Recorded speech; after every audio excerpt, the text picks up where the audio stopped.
Professor Robert George is a very brave and very busy person. He was in Rhode Island today, and his plan was to fly into Newark at about 6, take a limo, and be here.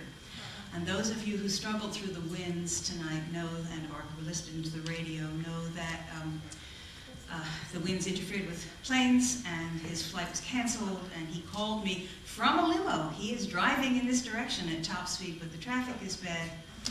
And so I think I had to let him off the hook, and he conveys his apologies.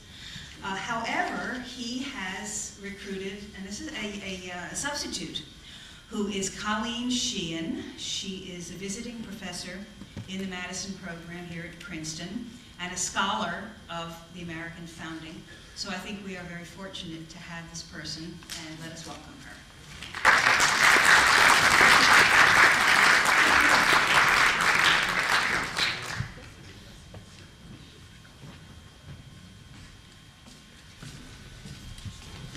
Thank you very much. I'm happy to be here, but I feel very badly for you. I feel like, you went to the restaurant expecting the Chateaubriand, and then the waiter comes up and says, "I'm sorry, that special's not on the menu. It'll be longer this evening."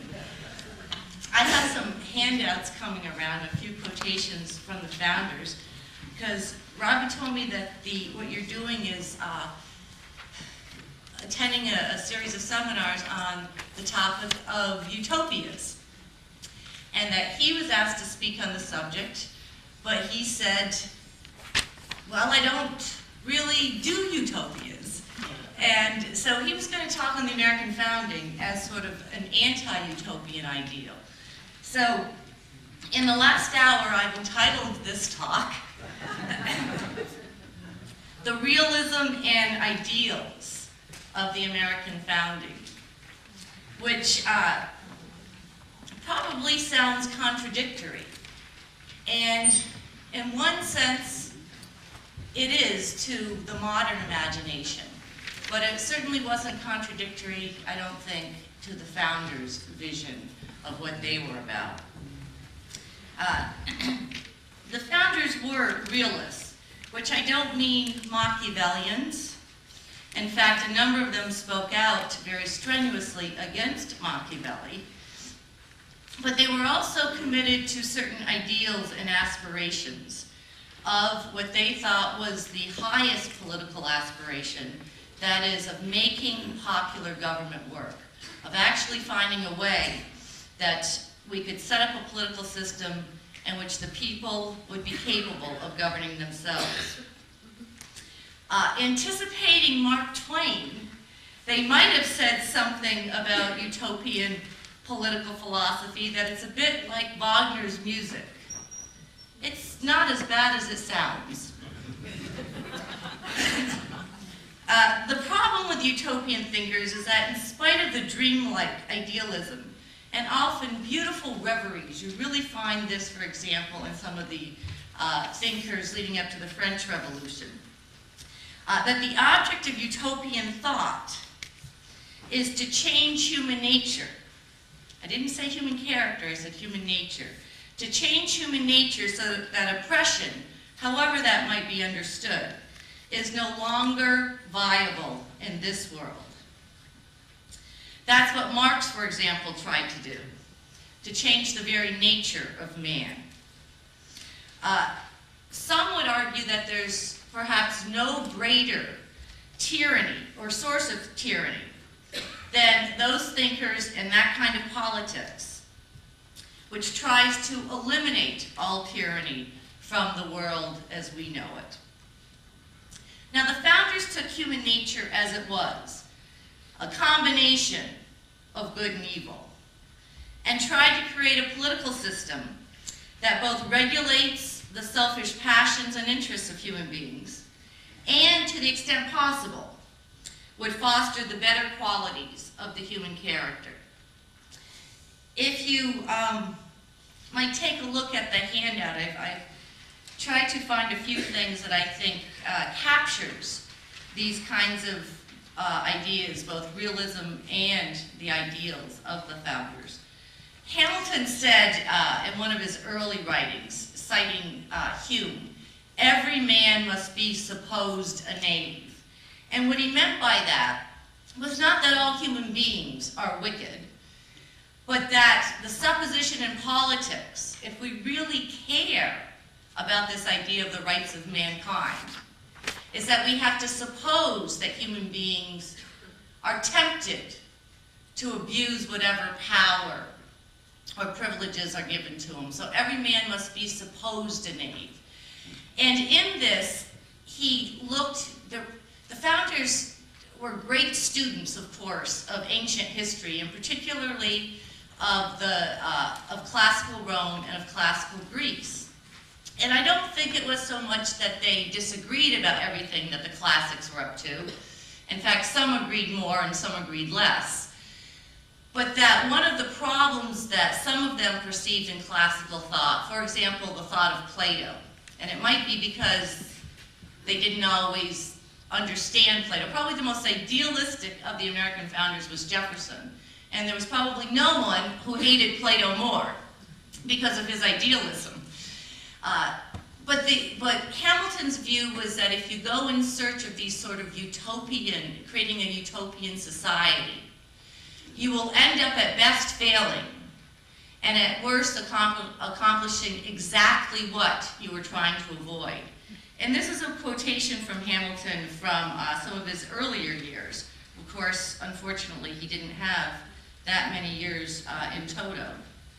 But he said, "We may preach till we are tired of the theme, the necessity of disinterestedness in republics, without making a single proselyte. The virtuous declaimer will neither persuade himself nor any other person to be content with a double mess of porridge, instead of a reasonable stipend for his services. We might as soon reconcile ourselves to the Spartan community of goods and wives, to their iron coin, their long beards, or their black broth." And then he goes on to say this is ridiculous to try to do this kind of utopian thing in America, as he proceeds in this writing. Because, as Jonathan Swift once said, will not only break your spades, but break your hearts as well, to dig in that kind of rocky soil. Now, Madison, who, of course, as you probably know, was a co-author with Hamilton for the Federalist Papers, would come in the 1790s, allied with his actually best friend, Thomas Jefferson, to disagree very much with Hamilton on certain things. But in the 1780s, 1787, and 1788, when Hamilton and Madison co-authored the Federalist Papers together, it looked then at least that there was quite a bit of agreement among them, among the two of them and John Jay, the third co-author. And one of the things that they agreed about most was the basis that they should start with in thinking through this government. And that basis was to start with the idea of human nature as it is. And Madison's famous Federalist number 10, and then his secondly famous Federalist 51, summarized those kinds of ideas and how to put them into effect. In Federalist number 10, Madison said that the biggest problem in popular government, if what we want to do is establish a government by the people, if you look through the history of the world, what we find is that it basically has always failed. If there are moments of glory that break through the dark clouds, Hamilton says in Federalist 9, they might seduce us for a moment. But if we look at history closely, we'll see that those examples are very short-lived. And usually what follows is tyranny. So Madison says in Federalist number 10, the greatest problem to founding a free government is a problem of faction. Both factions within society, that is majority factions, as well as factions in government, a kind of minority faction, governors, people, the rulers, governors oppressing the people. But he starts out dealing with the problem of majority faction. And he says, what factions are, a faction is a group of people, whether it be a majority or a minority, united and actuated by some common impulse of passion or of interest, adverse to the rights of others or to the permanent and aggregate interests of the community. And the problem with that is there are a couple ways to deal with it. We could remove the causes of faction. Think of faction like a cancer, because Madison, all through this particular essay, acts like a political doctor, and the political disease is faction. And like a cancer, like a disease, there are two ways to deal with it.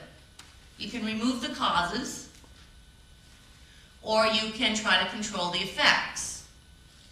Now, the problem is, though, if you remove the causes, sometimes the cure is worse than the disease. He said, think of it this way, if the problem is fire because it destroys homes and people, you could remove the causes of fire by removing air. But that's certainly a case in which the cure is worse than the disease. And faction is like that in human life. If you remove the cause of it, the fire of liberty, then you've destroyed the very thing that you're trying to cure. So he says, we could remove the causes, and that's what tyrannies do. But we're brought to the idea that we must figure out how to control the effects. And so his explanation is further that if you remove the causes of faction, you destroy liberty. What you're really trying to do is simply institute tyranny because you're trying to change the nature of man. Because the latent causes of faction, he said, are sown in the very nature of human beings. What are the latent causes of faction? What causes us to disagree, to fight, to quarrel, for wars to come about between nations? Because we don't agree on things. We want different things. We feel different ways, and sometimes we feel those different ways intensely enough to fight for them. And we think different thoughts. Now, we could, Madison said, consider trying to give everyone all the same opinions, passions, and interests. So everyone felt the same way, wanted the same things, and thought the same way. And he's always making this distinction between feeling, wanting, thinking. Passions and interests may be the things that motivate us in most of our ordinary life. But these desires and these interests express themselves politically in our opinions. What politician do you know that can't make a good argument, come up with ideas of some sort or other, not based on some kind of ideas used to persuade others? So, Madison says, we don't want to try to remove the causes of faction. That is, we don't want to try to make everyone feel the same way, want the same things, think the same thoughts. No soma in Madison, because that would be destroying the very thing in human beings that make us human.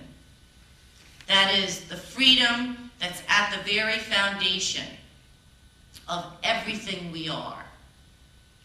That no matter how often it goes amok, it's only in that kind of freedom of thought and expression that human beings can rise to the nobler aspirations. So, Madison's solution is twofold. He says, we need to do what everyone before has thought was the exactly wrong thing to do. We need to think of a free people, not just in a small community of close-knit citizens that form what the Greeks call a polis. Plato's Republic, I think perhaps you've talked about that in your lecture series so far, that had to be limited to approximately 5,000 citizens, sort of so that they all are either friends or acquaintances of some sort or other, and there's a kind of community spirit that develops where people are hopefully willing to give to the common good with no thought of self-interest. I don't think in the end Plato argues for that. I think he sees that it's against human nature. Just as an aside, in Plato's Republic, when you have this community of goods, so much so that no one has their own children, everybody's a parent of all of the children. Plato was at least as smart as I am. And he would have recognized, I think, that there would be some difficulties for that. For example, what do you do when there are twins? They would probably recognize each other as being part of the same family. And I don't know how often you see this, but oftentimes children resemble their parents very, very much. I can go back to my small hometown in upstate New York and see children I've never seen before and say, "You're a Sayward, aren't you? You're a Dickerson, aren't you?" And sure enough, I know their parents. So, Madison's solution is, instead of having this small community so that it's close-knit and you develop this kind of spiritedness for the common good, is to extend the territory to very large limits. Not unlimited, but to very large limits. So this idea of the large republic, what he called the extended republic of the United States, where you take in, within that kind of society, a multiplicity of interests and passions and religious sects, in order to make it very difficult for any one of them to form a majority. So here you've got before you this kind of what looks like pluralism. You have so many competing and different wants and desires that not one of them can become dominant. And if you think about the United States today, even in 1789 at the formation of the government with 13 states, but certainly even much more so today, it would be very difficult for any one particular religion or interest group to rule and oppress the others. Why? Because in order to get a majority, they're going to have to convince people that disagree with them, and disagree with them on the basis of their own interests or religious views. So what you have to get in the end is, what you come up with is this kind of rivalry of interests and passions that cancel each other out, balance each other out, and create a kind of equilibrium in the society. This is the whole idea of divide and conquer, and that's realism in politics. A lot of scholars on the founding think that historians and political theorists who perhaps spend more time in the academy than in the world of politics think that that was the founder's solution to the problem of faction, the problem of injustice in the United States, combined perhaps with an idea of representation and a few checks and balances and so on at the level of government. As I'll indicate now, but talk about in a few minutes, Madison does not, and I don't think most of the other founders do either, end his solution there. That is but a start. It's an incredibly crucial beginning to deal with this problem. Because the problem, remember folks, let's put it in the terms that we understand in our life still today. The problem is injustice, oppression. The very problem that idealists, utopians are always trying to solve is the same problem that realists are trying to solve. The question is generally the same, but the solution, at least by the American founders, is very, very different. Once you've solved, to the extent possible, this problem in society, you've then added to it this idea of representation to filter out, to help filter out in large legislative districts, to help filter out these factious demands put on government. So then you've created this government, with rulers.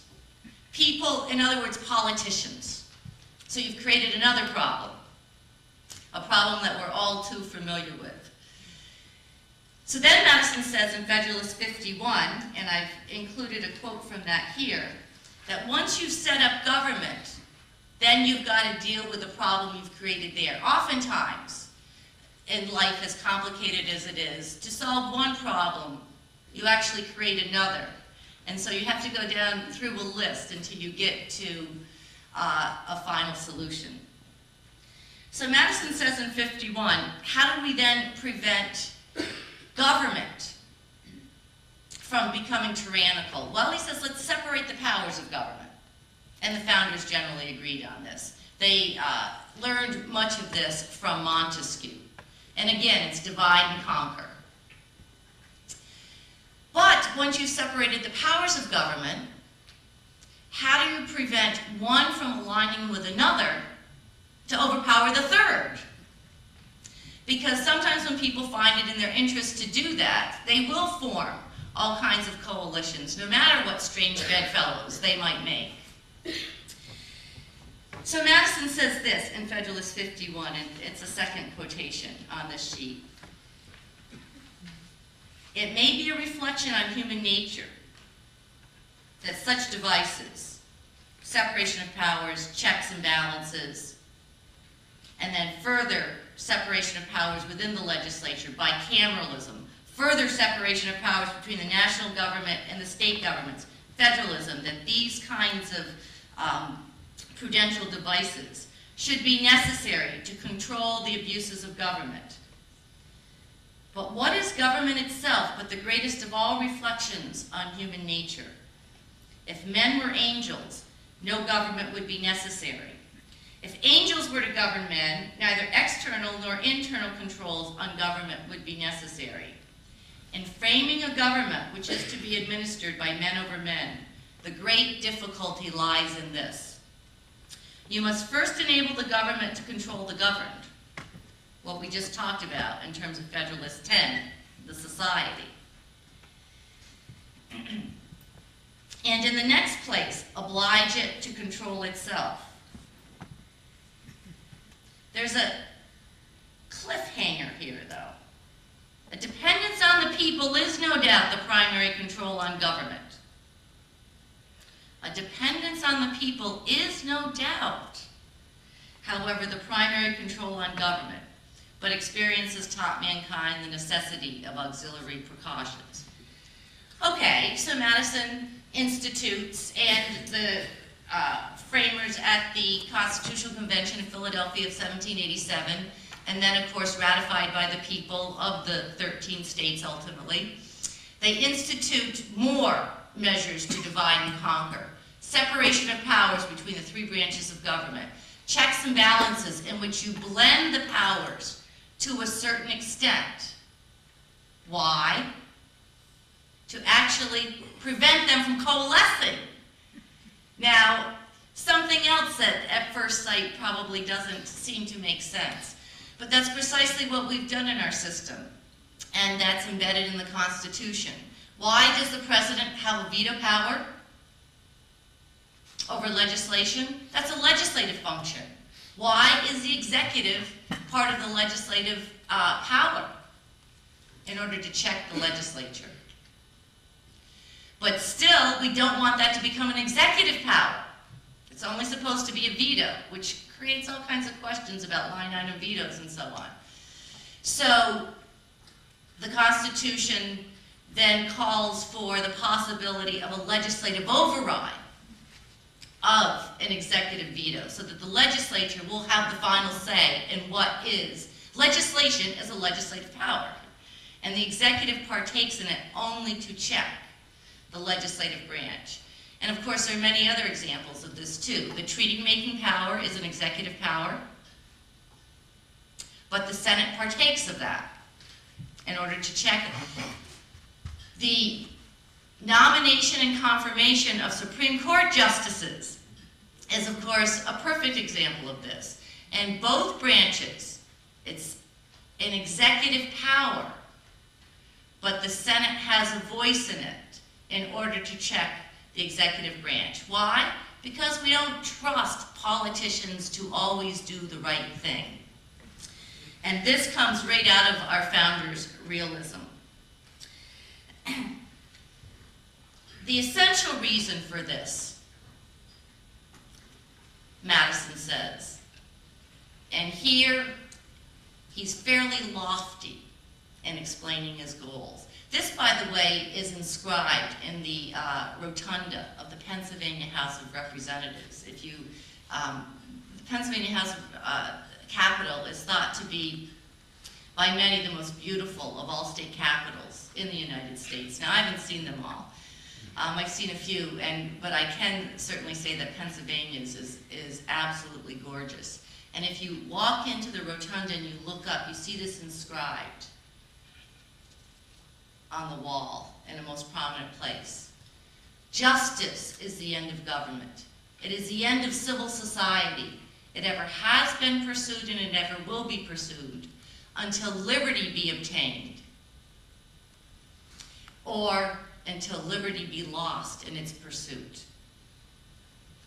These are Madison's reasons for his realism, because of the loftiest of all political aims, that is justice. But now, of course, we seem to have created another problem. We've checked the majority, we've checked the government for our lofty ideals of democratic self-government. How do we get anything done? Have we deadlocked democracy? Where are the people in this whole process of institutional arrangements in this huge society with all of the competing and rival interests? Because remember, Madison says, a dependence on the people is no doubt the primary control on government. And he also said, if you look at the last quotation on the list, when all is said and done, the majority, however composed, ultimately give the law. In other words, there can be these obstacles and stopgaps, but in the end, the idea really is, in America, that the people are sovereign. And my view of the founding is that they meant this, that this was not mere rhetoric. So to try to follow this through and figure out how they intended to do this has been for me, and continues to be for me, an interesting project of which I am still in the midst and may always be. Jefferson, Madison's best friend, also expresses this idea in his first inaugural, in the ringing phrases that only Jefferson of the founders perhaps could bring to us. All too will bear in mind this sacred principle that though the will of the majority is in all cases to prevail, the will of the majority is in all cases to prevail. That will to be rightful must be reasonable, that the minority possess their equal rights, which equal law must protect, and to violate would be oppression. His view and Madison's view on this, that the majority is in all cases to prevail, that it is the people and their opinion that is sovereign. In this they are of one mind. So the majority has the right to rule. Now, you can slow it down to try to get people to think through their views, to perhaps compromise with others. Delay is not always such a bad thing in politics. But how, in the end, is it that the majority, which is, think about it, it's the largest group. The majority is the greatest number. They're the most powerful in terms of numbers.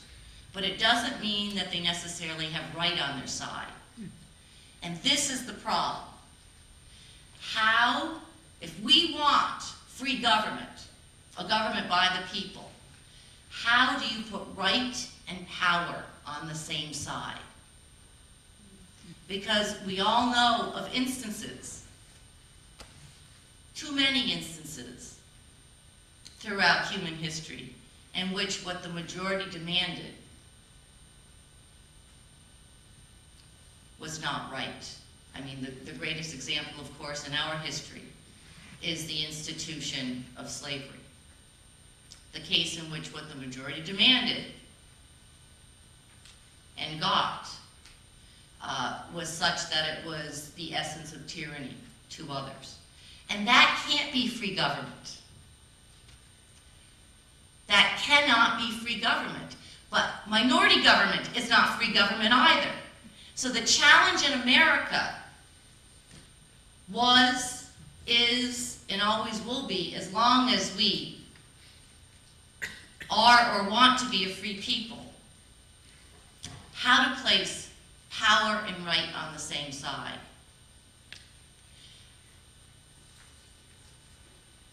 Aren't we back to utopianism then? We want the people only to demand what is right. We want the people all to be philosophers. Well, Madison, for example, in a letter to his French friend, who was Philip Mazzei, actually Italian, but who was an Italian Francophile, and very close to Condorcet and his utopianism, Madison wrote back to him in one letter because Mazzei and Condorcet were complaining about the Americans, this idea of separation of powers and checks and balances. Didn't they trust the people? Madison wrote back and said, I don't know about your side of the ocean, but over here we don't think that all human beings are philosophers.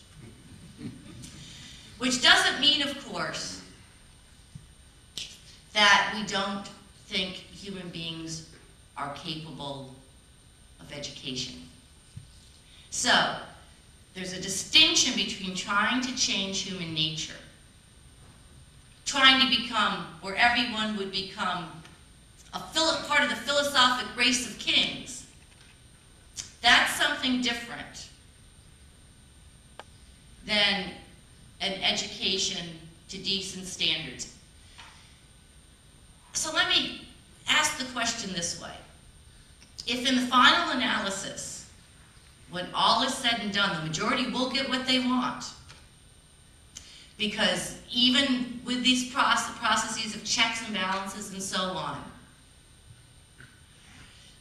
the people can not only elect the bums out of office, and so if they wait a certain amount of time, they can change that government. They can also, of course, amend the Constitution.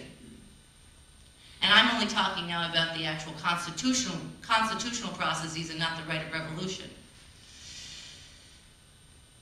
How is it then to place right and power on the same side? The majority can be organized in such a way, the processes, the kinds of factors, conditions in such a regime can be organized in such a way that the majority will demand only those things, that the people will demand only those things in the name of its authority that it has a right to demand. That's the problem. That's the problem. Well, Madison didn't think you could always make the people do that, so you had to set up this whole system. However, remember, on the other hand, he said, ultimately the majority gives the law. So to that end, Madison devoted himself to trying to establish within this political system a way to refine and enlarge, not make philosophers out of, but to refine and enlarge the views of the people, to enlighten them, so that we might understand not only our rights, but our responsibilities. That is, our responsibilities to others. Because without that understanding, we put in jeopardy the very basis of our own rights. If we claim that human beings have certain rights, and then we act to take those rights away from others, in the very name of our authority as a people who have the right to rule because of our equality, we've undermined the very foundations that justify popular and free government in the first place. So it really is that contradiction when right battles power, when power battles right, that ultimately has to be solved. So this means essentially that the people have to, and I use this phrase very deliberately, come to learn how to govern themselves. That is self-government. Self-government isn't just the idea of majority power. It's the idea of a majority that rules, not just because it's powerful, but rules on the basis of justice and the recognition and respect for the rights of others.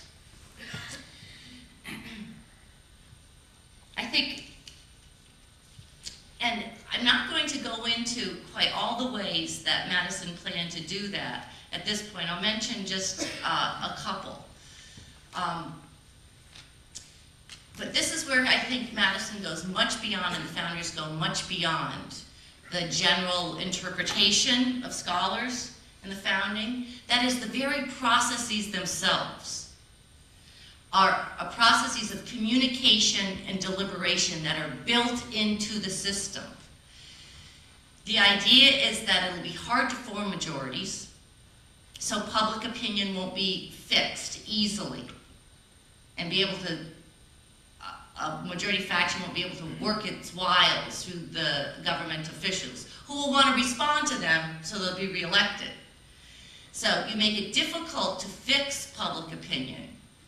So it's a slow and deliberate process that requires a tremendous amount of communication between representatives and their constituents, between the representatives at the seat of government, but also throughout the entire society. And to this end, Madison was one of and Jefferson, and Washington and others, some of the greatest supporters of the establishment of communication networks in the United States. That is, particularly in those days, the print media.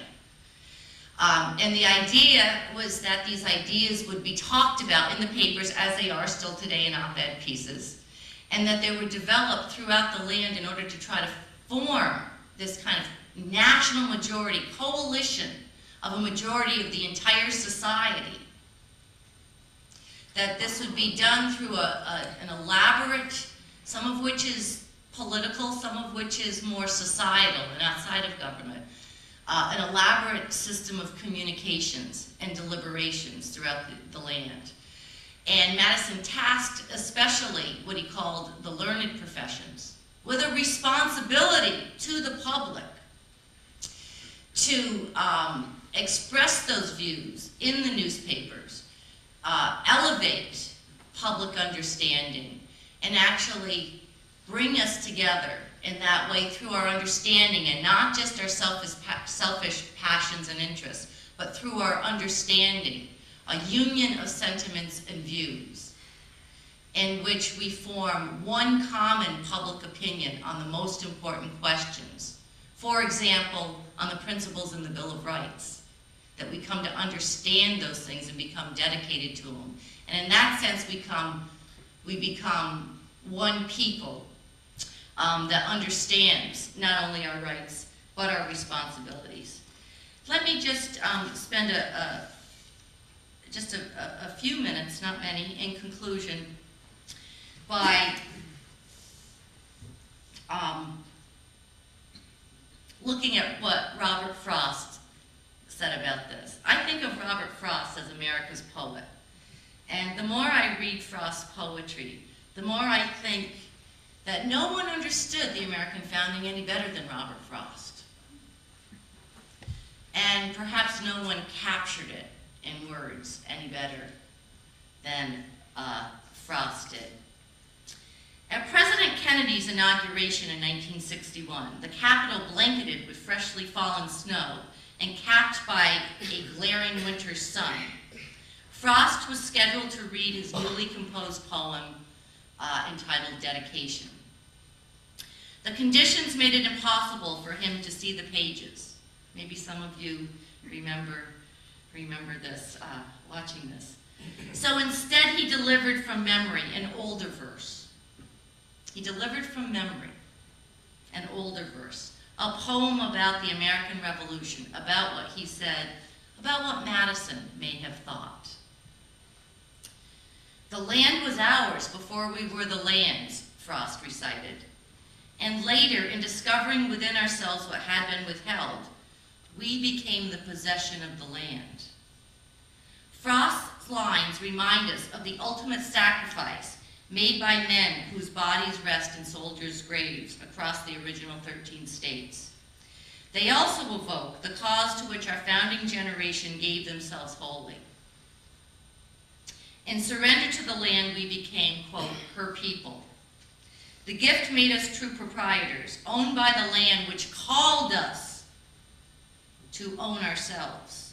Madison's vision of a land populated by a self-governing people was perfectly expressed by Tocqueville a generation later.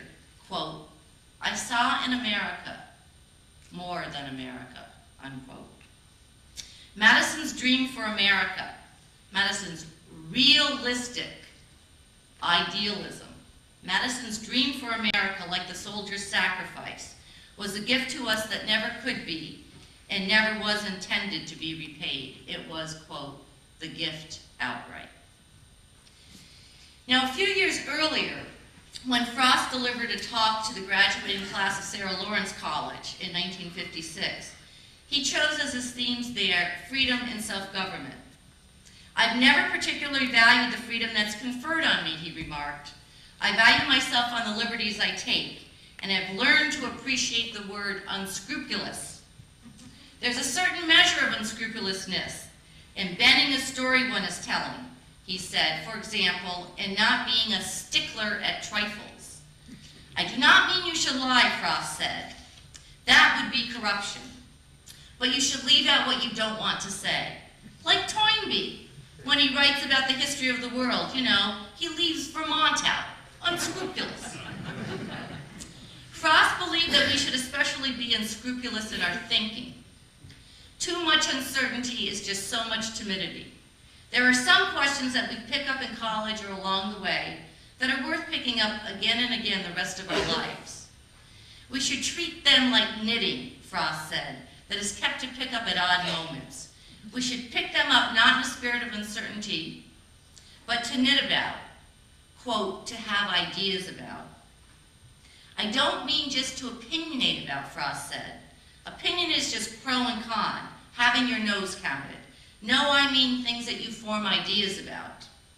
That's something more.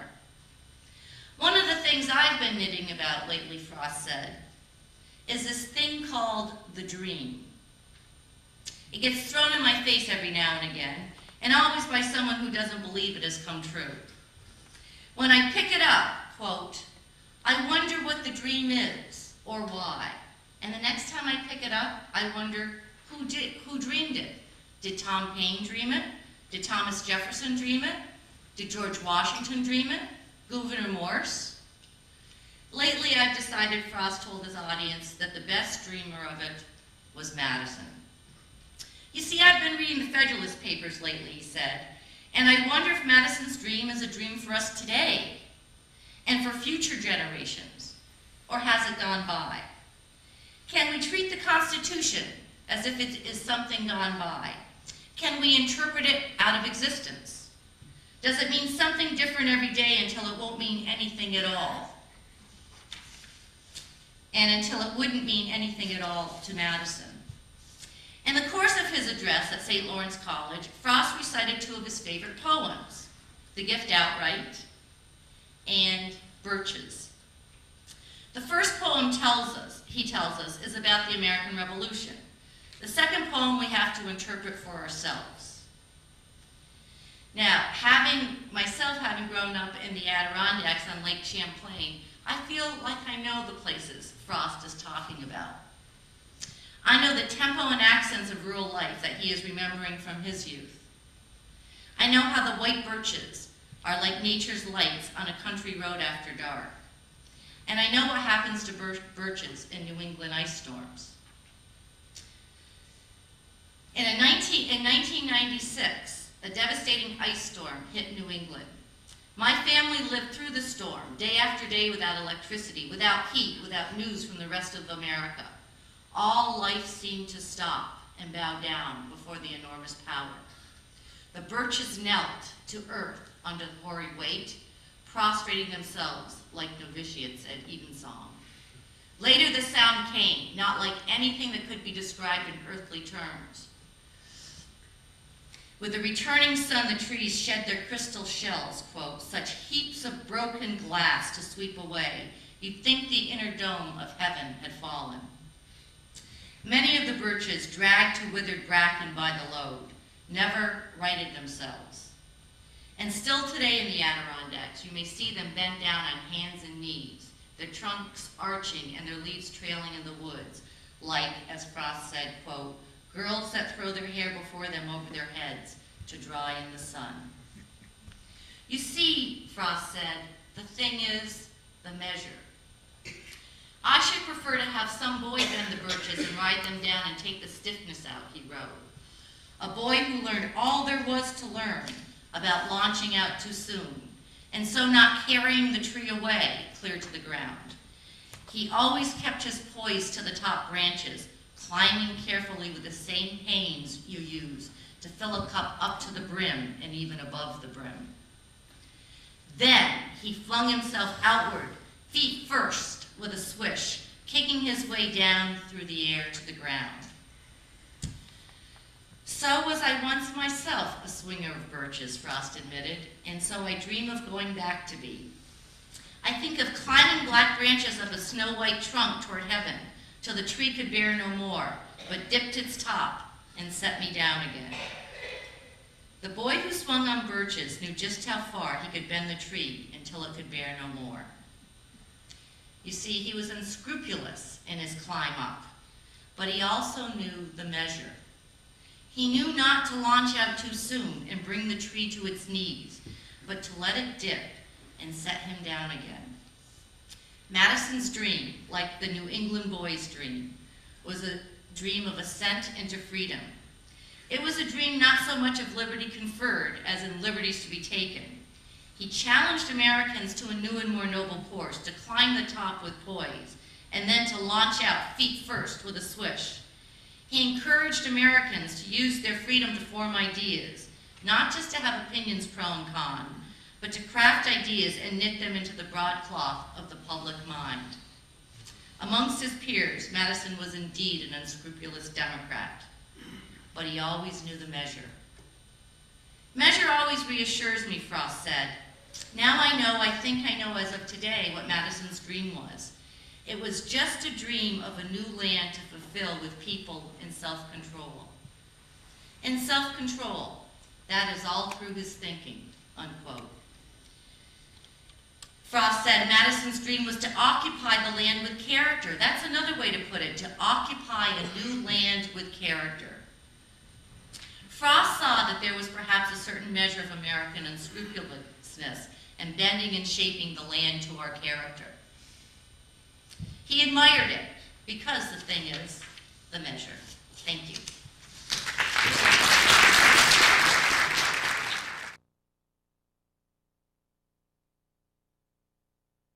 Not too much. Exactly. If you're talking particularly about the kind of powers that the court has taken upon itself, Madison was very clear from early on and throughout his life that he considered, he was afraid that judicial review might be abused, and that it would, and that abuse of power would mean that it was no longer the majority that truly ruled. Not only the other departments of power, which he thought had an equal responsibility to interpret and defend the Constitution, because remember, every single officer in every single branch of government takes an oath to the Constitution. And that oath imposes on the legislature and the executive, as much as it does the court, the obligation to attempt to understand that Constitution as it was originally intended by the people who ratified it, because that's what popular sovereignty is, and that we are perfectly free to change it through the prescribed constitutional processes, if we like. But until we do, we are obligated. Each person who takes the oath, and really American citizens in general, but certainly those in positions of power who have a trust, a public trust, because that's what their oath is based on, to interpret and defend that Constitution as they understand it. And what the court has done, I think Madison would think, is a clear violation of separation of powers, which threatens to undermine the very character of American democracy. One of the two courses that I audited with Professor George, he started out by saying, I'm not even going to talk about that one. Well, he's smarter than I. Yes, sir. If the people are the sovereign, how can you ever have a utopian society? Especially if they have to give up some of their sovereign rights, and you have to convert human nature from greed, corruption, usurpations. How do you balance all this, and how do you come to the final end?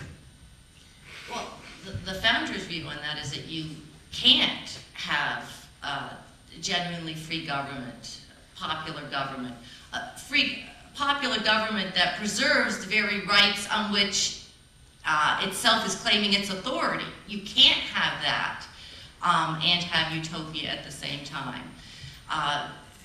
Because human beings being what they are, it's sometimes temptations based on selfishness, sometimes it's misunderstandings, but at least according to the founders, the interesting things about human beings is that we have reason. And that's what gives us, that's the very basis of our freedom, is that ability to reason, free thought. But then, at the same time that we have that wonderful thing, our reason is fallible. Because, see, we all would agree on everything all the time about everything, right? If reason only gave one formula for things. And so, the fact that that is not the case, and of course we can just look around us, means that utopian government won't work unless you could transform human nature. Now, but if you transform human nature, consider what that means. It means that either you can make people all think the same way, want the same things, feel the same things, or that you must take away their freedom for something that you consider greater than that. But there may be something greater than freedom. That is what we do with our freedom.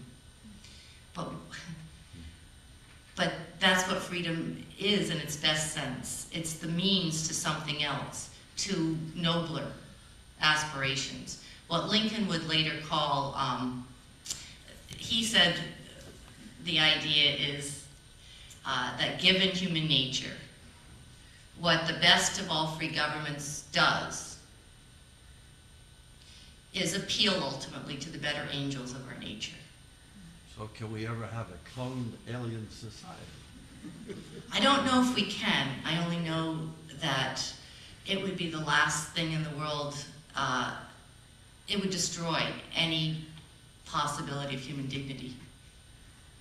But we would have utopia. I guess one man's utopia is another man's hell. Thank you. Yes, sir. Thank you very much for pinch hitting so effectively at such short notice. And I'm so happy for how you've done. Thank you. But as far as is possible, could you share with us some of your thinking about the general consensus of the founding fathers, and they're thinking about such matters as political acceptance and tolerance of females, eventual citizenship for Jews, and so forth, which would very soon change, I understand. And what did they think also about blacks and slavery? Was there agreement and consensus? What is the feel of this? So, can you tell us, share with us some of these very sensitive matters? Oh, it's an excellent question, and And any adequate response to that would really take quite some time. And so I'll have to say to begin with that the response I give is not at all adequate to the excellent nature of your question. I can say that, I mean, the founders had varying views on, certainly on the question of slavery, which they, equality of blacks, which they talked about obviously much more than they talked about, for example, they didn't really talk about women's equality, though Lincoln very soon thereafter, not that long thereafter, was in favor of giving women the right to vote. Lincoln got it right on many points. But for example, Madison on the question of slavery, the very things that I've been discussing this evening, how to put power and right on the same side, for example, and that the only way for Republican theory, small r Republican, representative democracy, for that theory to work, was that you had to have power and right on the same side. So the majority, not only does the majority have to be tempered by the principles of justice, but the majority has to include whole persons. And he said, if you look at the institution of slavery in the South, remember Madison's a Southerner, he says that is totally inconsistent with popular government, and it undermines it and makes, he said, quote, Republican theory fallacious. So one of the things that he worked on, for example, throughout his life was to try to find a way to deal with that problem, as did many of the other founders. Washington probably is the one who stands,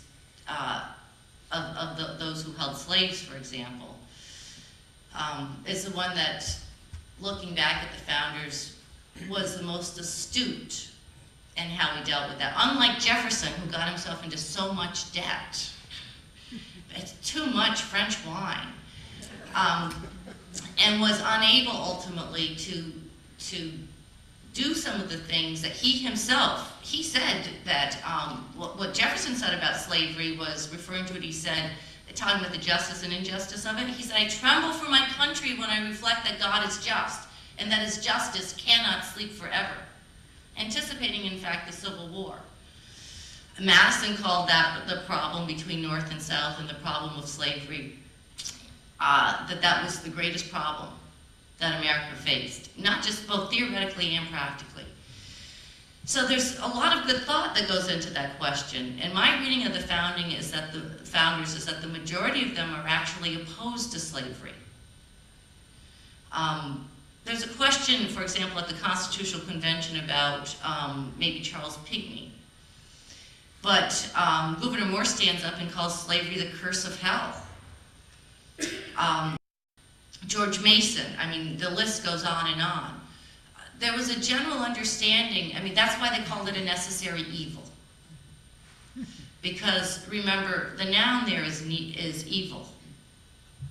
And whether or not it was necessary, they felt that it was something that was going to be very difficult to deal with and may, in fact, rip the country asunder. Now, one of the interesting things about the founders and Jews is, for example, Washington gives this address in which he's asked, if I remember correctly, to express his toleration for the Jewish religion. And he essentially writes back and says this, no, no, no. Toleration implies condescension. That is not who or what we are as Americans. We are all equal, and the right of conscience is the most sacred of all rights and must be respected by all. Now, I'm not sure about women, so I'll have to get back to you on that one. In terms of equal rights, now, in terms of natural rights, absolutely. In terms of voting rights, that would be a different question. Thank you very much. The problem is that usually it's when all is said but not done. I think that's how it ends up with not. You leave the word out. All is said but very rarely done in these matters, as in most matters. But if I'm not correct, I think that for not altogether admirable reasons, the state of Utah was the first to give women the vote, up to a century before the rest of this country. Is that correct? I'm not sure which state it was that was first in that, because remember, there was a movement across the United States. And so no one state in particular could be the first to give the right to vote. If you're, I mean, well, there always have been varieties at the, you know, at those kinds of things, but in terms of the amendment to the Constitution, that had to be, you know, a movement across the United States. Though some states, you know, took the lead more than others. But I think it's critical to distinguish between the idea of rights that belong to human beings qua human beings, which you cannot make distinctions on the basis of anything other than humanity. And that's something different than, for example, civil rights and liberties, which requires that we think through those questions, because it may not be that every attribute, every diverse attribute, is deserving of the protection of a special right or privilege. Because that can actually go against the very idea of the rights of human beings as human beings. I think some of the states gave rights to women to vote, some of the western states, before the amendment was adopted, in part because they wanted and needed women to migrate west for pretty obvious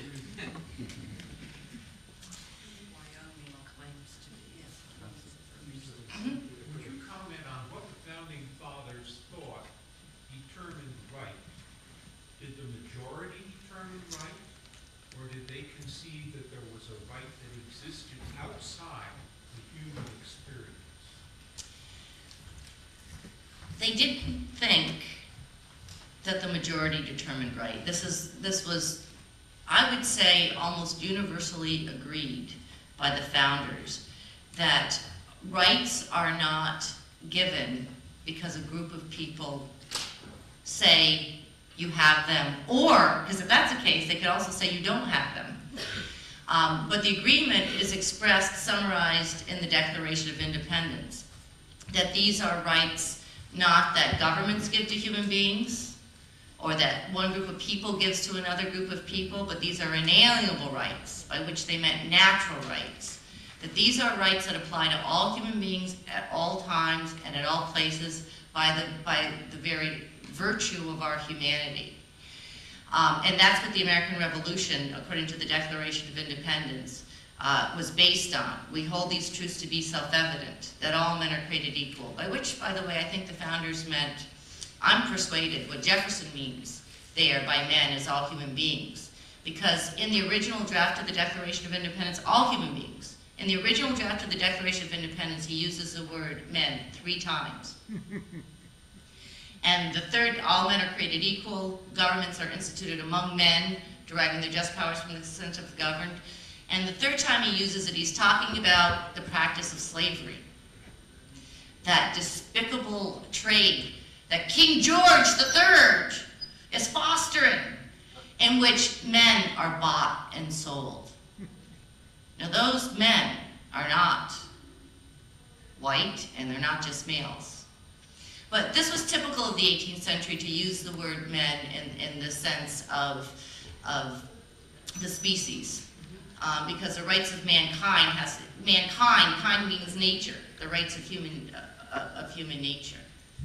So these are, I think, sometimes mistaken views because of our different use of language oftentimes today that become perpetuated, and the difficulty with that is then there tends to be, well, here's the problem in my view. There was a Supreme Court justice a number of years ago who declared that the founding was a monstrosity and a birth defect, because the Declaration really only applied to white males.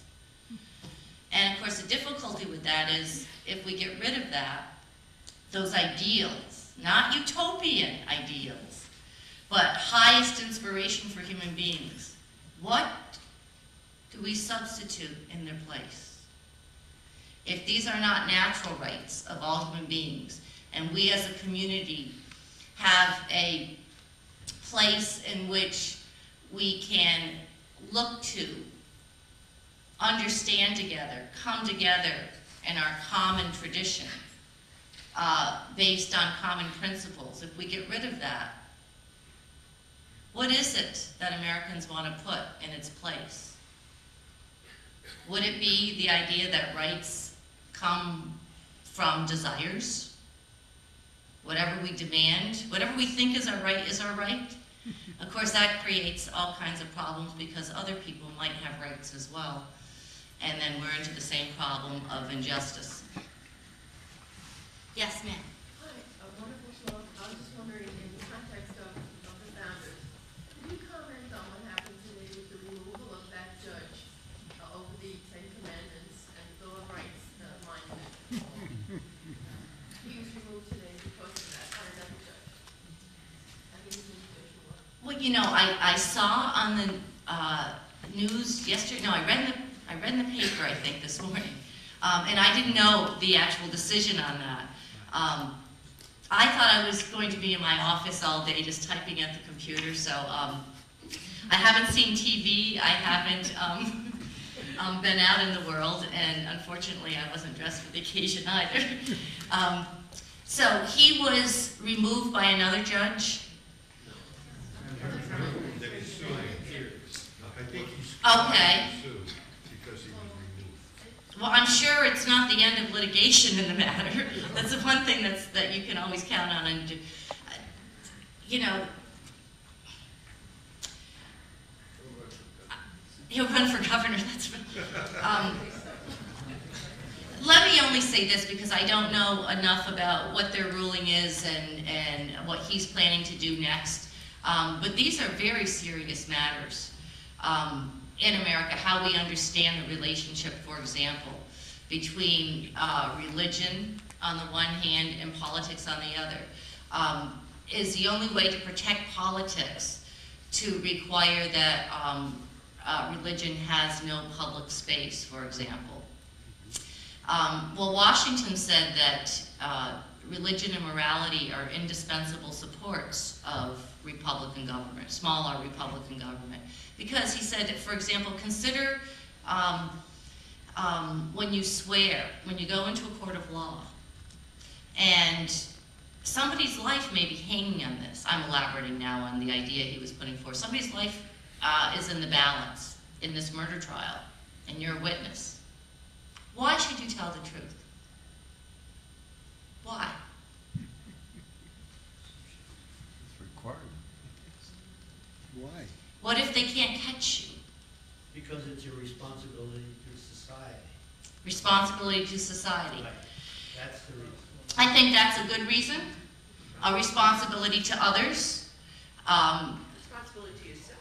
And it may be a responsibility to yourself. I think that's good too. Washington's response, though, is that he thinks, and that's the morality part of this, but he also thinks that a lot of people, a lot of folks, once again, that all human beings are not philosophers, to think through the Kantian idea of the critique of pure reason, because you can get in all kinds of questions about this truth, whether one should tell the truth all the time, whether one is not obligated to tell the truth all the time, and that religion is a good teacher, whatever religion we should choose, but at least, you know, religions that, maybe not Dianetics, but religions in general,